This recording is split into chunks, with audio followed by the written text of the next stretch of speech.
Selamat mendengarkan podcast ini. Shalom saudara sekalian, salam sejahtera. Kebenaran hari ini, saudara, berjudul Layak Disertai Allah.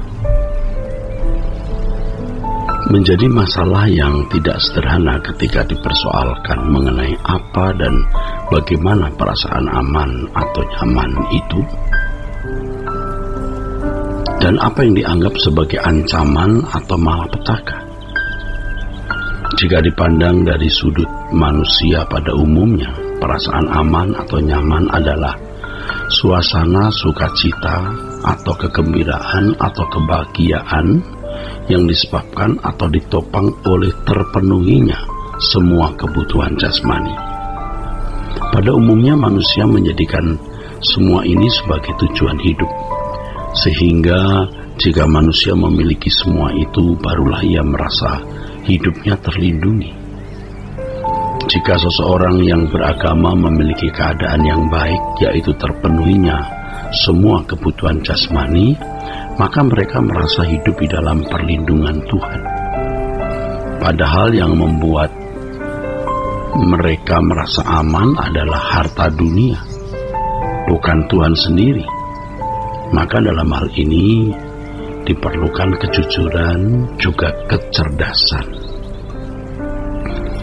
Orang percaya harus merasa aman dan nyaman bukan karena terpenuhinya kebutuhan jasmani, lalu merasa Tuhan melindungi dia dengan berkat jasmani itu,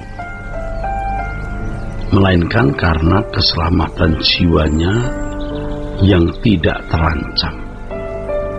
Artinya sudah memiliki kepastian masuk surga berdasarkan pengalaman berjalan dengan Allah.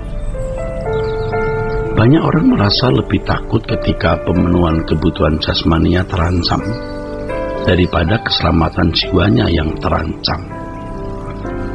Tuhan Yesus berkata, "Dan janganlah kamu takut kepada mereka yang dapat membunuh tubuh, tetapi yang tidak berkuasa membunuh jiwa. Takutlah terutama kepada Dia yang berkuasa membinasakan baik jiwa maupun tubuh di dalam neraka."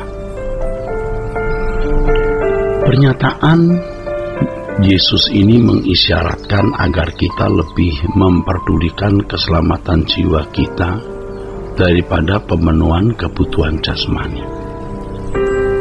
Di balik pernyataan ini, Yesus juga memberikan jaminan bahwa Allah akan melindungi orang percaya dengan sempurna kalau memiliki hati yang takut akan Dia. Kalau Tuhan berkata jangan takut kepada mereka yang dapat membunuh tubuh, itu berarti pastinya Tuhan menjamin pemeliharaannya atas kebutuhan jasmani orang percaya. Allah pasti memelihara anak-anaknya dengan sangat sempurna.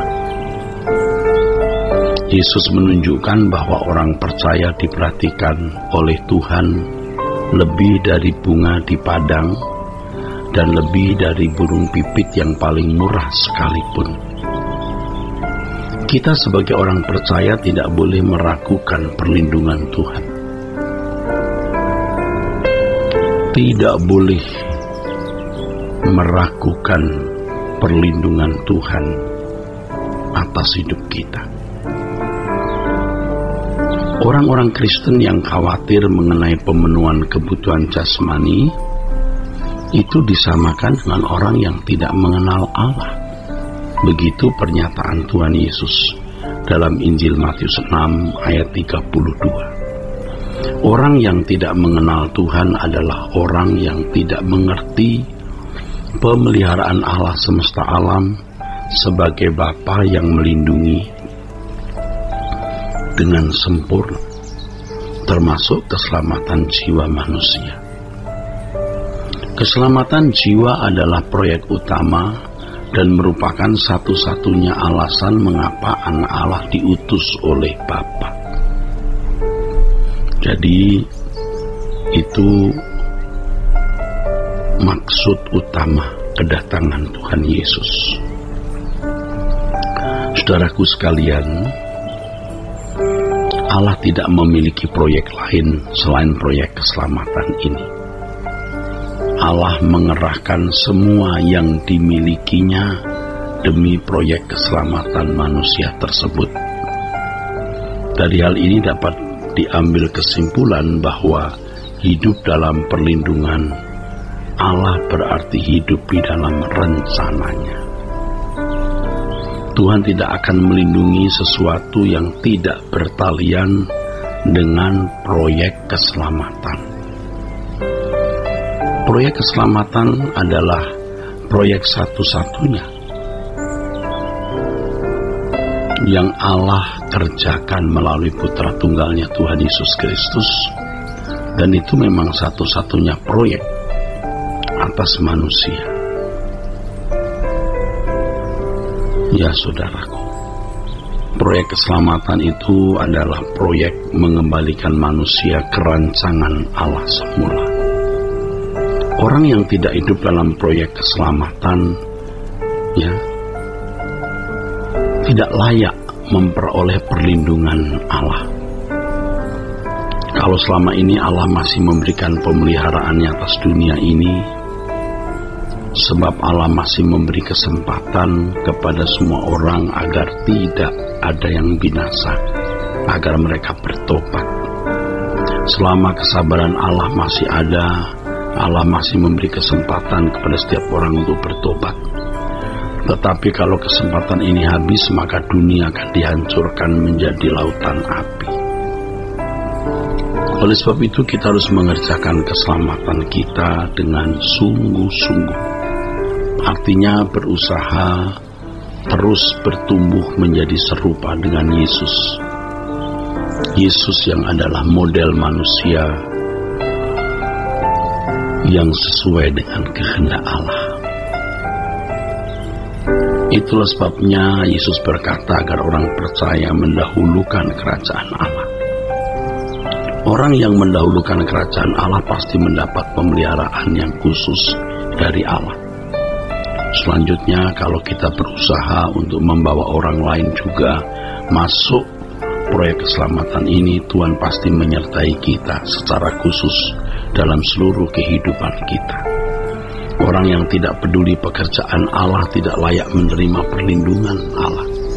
Oleh sebab itu, hendaknya kita tidak mudah berkata bahwa Allah menyertai seseorang. Allah tidak menyertai orang yang sibuk dengan pemenuhan kebutuhan jasmani dan tidak mempedulikan keselamatan orang. Kalau seseorang menuntut penyertaan Allah padahal ia tidak mengerjakan keselamatan dan tidak mengambil bagian dalam pekerjaan Allah, ia tidak layak menerima penyertaan Allah. Allah tidak menyertai orang yang hidupnya tidak sesuai dengan kesucian Allah dan tidak mengambil bagian dalam pekerjaannya.